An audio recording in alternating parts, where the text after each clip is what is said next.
Apa sih itu e-commerce? Pernah kan Anda berbelanja online? Perdagangan di zaman sekarang tidak berpusat pada pasar, swalayan, plaza, mall, ataupun tempat-tempat perbelanjaan lainnya. Zaman sekarang, orang biasanya berbelanja lewat internet atau online melalui situs e-commerce. Apa itu e-commerce? E-commerce atau perdagangan elektronik adalah kegiatan jual beli barang atau jasa atau transmisi dana atau data melalui jaringan elektronik, terutama internet. Namun kini, e-commerce telah mengalami berbagai macam perkembangan, mulai dari fungsi sampai jenis-jenis e-commerce yang berbagai macam. Setidaknya ada 7 jenis dasar e-commerce atau bentuk bisnis e-commerce dengan karakteristik berbeda.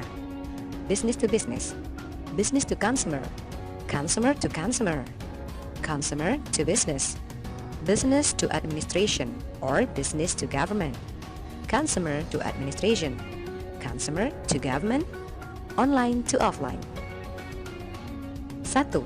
Business to business or B2B. B2B adalah singkatan dari business to business, yang artinya jika produk atau jasa dijual dari satu perusahaan ke perusahaan lain. Contoh e-commerce B2B or business to business Indonesia yang mungkin Anda kenal adalah indotrading.com, Kawan Lama, Indonetwork, dan Nbiz. Bisnis tersebut memiliki platform e-commerce yang khusus menyasar perusahaan dan bekerja dalam lingkungan tertutup. 2. Business to consumer or B2C. B2C adalah singkatan dari business to consumer, yang artinya jika produk atau jasa dijual dari perusahaan ke pembeli atau konsumen. Business to consumer layaknya toko retail yang memiliki produk eceran untuk dijual dan gudang untuk stok barang. Yang membedakannya dengan toko retail biasa adalah proses transaksi ini dilakukan secara online. Beberapa perusahaan di Indonesia yang menerapkan e-commerce tipe ini adalah Bhinneka dan Berrybenka. 3. Consumer to consumer or C2C. C2C merupakan jenis e-commerce yang meliputi semua transaksi elektronik barang atau jasa antar konsumen. Umumnya transaksi ini dilakukan melalui pihak ketiga yang menyediakan platform online untuk melakukan transaksi tersebut. Beberapa contoh penerapan C2C dalam website di Indonesia adalah Tokopedia, Bukalapak, Shopee, dan lain-lain. Di sana penjual diperbolehkan langsung berjualan barang melalui website ke pembeli. E-commerce berfungsi sebagai perantara. 4. Consumer to business or C2B. Seperti namanya, di dalam jenis consumer to business, transaksi jual beli produk atau jasa dilakukan dari konsumen kepada perusahaan. Contoh mudahnya adalah para content writer yang menawarkan kemampuannya untuk menulis kepada perusahaan yang membutuhkan. Situs e-commerce pengadopsi jenis C2B yang populer adalah freelancer.com, Upwork, iStock, dan lain-lain. Ini adalah website yang menjadi wadah bagi para freelance dari berbagai bidang untuk menawarkan keahlian masing-masing. Pada website ini, perusahaan akan menyebutkan kebutuhan mereka, memberikan kualifikasi yang diperlukan dan upah yang disediakan.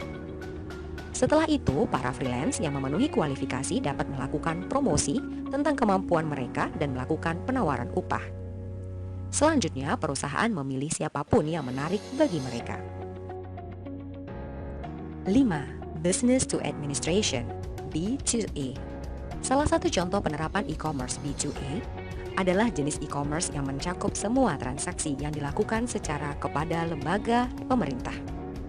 Beberapa contoh website administrasi publik yang menerapkan B2A adalah www.pajak.go.id, www.alliance.com, dan www.bpjsonline.com. Di sana perusahaan dapat melakukan proses transaksi atas jasa yang mereka dapatkan langsung kepada pihak pemerintah. 6. Consumer to Administration C2A. Jenis C2A meliputi semua transaksi elektronik yang dilakukan antara individu dan administrasi publik. Contoh area yang menggunakan jenis e-commerce ini adalah pendidikan, penyebaran informasi, proses pembelajaran jarak jauh, dan lainnya. Jam sostek, penyebaran informasi, pembayaran, dan lainnya. Pajak, pengajuan pajak, bayaran pajak, dan lainnya. Kesehatan, janji pertemuan, informasi mengenai penyakit, pembayaran layanan, dan lainnya. 7. Online to offline, O2O. O2O adalah jenis e-commerce yang menarik pelanggan dari saluran online ke offline. Pihak produsen akan melakukan promosi, menemukan konsumen, menarik konsumen, serta meningkatkan kesadaran mereka terhadap produk dan layanan melalui jaringan online, yang kemudian diteruskan dengan melakukan pembelian di toko offline. Selain itu, jenis O2O juga berhubungan dengan aktivitas pemesanan secara online dan melakukan pengembalian barang di toko offline. Jenis ini banyak digunakan pada sektor transportasi seperti Gojek dan Grab, serta akomodasi seperti Airbnb dan Airi, dan lain sebagainya. Kelebihan e-commerce: produk dan layanan bervariasi, sehingga memungkinkan Anda untuk membuat pilihan secara luas, memperoleh informasi yang dibutuhkan dan membandingkan penawaran dari semua pemasok atau pihak penyedia barang atau jasa terlepas dari lokasi mereka. Mempersingkat rantai distribusi. Dengan memungkinkan jalannya interaksi dengan konsumen akhir, e-commerce memperpendek rantai distribusi produk atau bahkan justru menghilangkannya. Pembayaran lebih mudah. Selain itu, dengan berkembangnya sistem pembayaran yang ada saat ini sangat memudahkan transaksi e-commerce. Brand lebih dekat dengan konsumen. E-commerce memungkinkan brand untuk lebih dekat dengan pelanggan mereka, sehingga meningkatkan produktivitas dan daya saing bagi perusahaan. Peningkatan kualitas layanan. Dengan demikian, konsumen diuntungkan dengan peningkatan kualitas layanan, kedekatan yang lebih intim, serta dukungan pra dan pasca penjualan yang lebih efisien. Belanja kapan saja. Dengan banyaknya bentuk aktivitas perdagangan elektronik baru, Anda dapat berbelanja melalui toko virtual kapanpun yang Anda mau. Efisiensi biaya. Pengurangan biaya adalah keuntungan penting lainnya yang terkait dalam dunia e-commerce. Semakin umum proses bisnis tertentu, maka semakin besar tingkat keberhasilannya. Hal itu menghasilkan pengurangan biaya administrasi yang signifikan. Kekurangan e-commerce. Beberapa kelemahan utama dari e-commerce adalah ketergantungan yang sangat kuat pada teknologi informasi dan komunikasi. Kurangnya undang-undang yang memadai untuk mengatur kegiatan e-commerce, baik nasional maupun internasional. Budaya pasar yang menolak perdagangan elektronik atau pelanggan tidak bisa menyentuh atau mencoba produk. Hilangnya privasi, cakupan wilayah, serta identitas dan perekonomian negara. Rawannya melakukan transaksi bisnis online. Warna dan kualitas produk yang dijual belum tentu sama antara foto yang ditampilkan di website dengan produk asli.